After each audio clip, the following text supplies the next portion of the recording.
So yeah, Glenn, I'm going to ask about what I know is one of your favorite features in Power BI, and is often one of my least favorite features because it does require quite a bit of setup, and that's Q&A.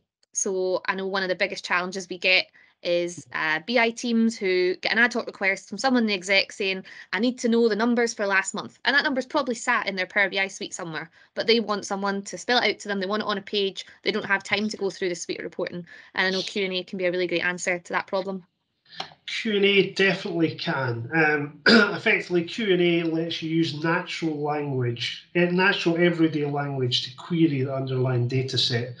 And it lets you generate visuals based on asking questions, and that's what data discovery is all about: asking questions and getting answers for those questions. So Q&A, as you can see on this page here, there is no visuals. Effectively, there's a bar where you can ask a question, and it gives you also some suggestions where you might ask these types of things.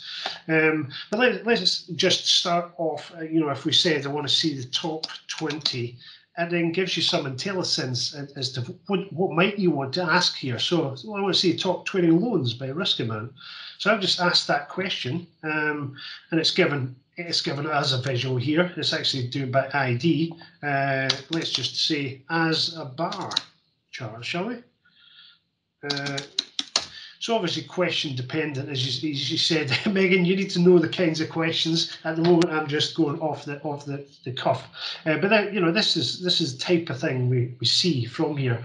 But it does require you have a nice data model. All your dimensions have natural language names and terminologies, so you can ask well refined questions. Like top states by total received.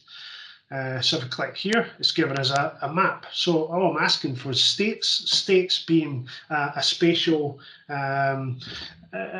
piece of data, and it's given us the states and where they reside by the total received amount. So instantly New York City we can drill into, but I've not actually said give me a chart, give me a graph of the world here, a graph of the US. I've just asked the question. Power BI will use its AI to actually say, okay, spatial data, let's go into a map. Yeah. And it does the same things with dates. If you ask what's a running trend, for instance. So, but it's all about, you have to have nice questions. You can you have to have your data model well refined to be able to do this. But it can be a big plus for those types of people who don't necessarily know what they want just yet. Yeah, absolutely. I think, synonyms is the key. So when you're setting up your data model, states have to also be regions, areas, and you can add those keywords so that someone on the exec that might not know exactly what the field's called in Power BI will be able to just type what they call it, and then that's what comes out. But yeah, fantastic.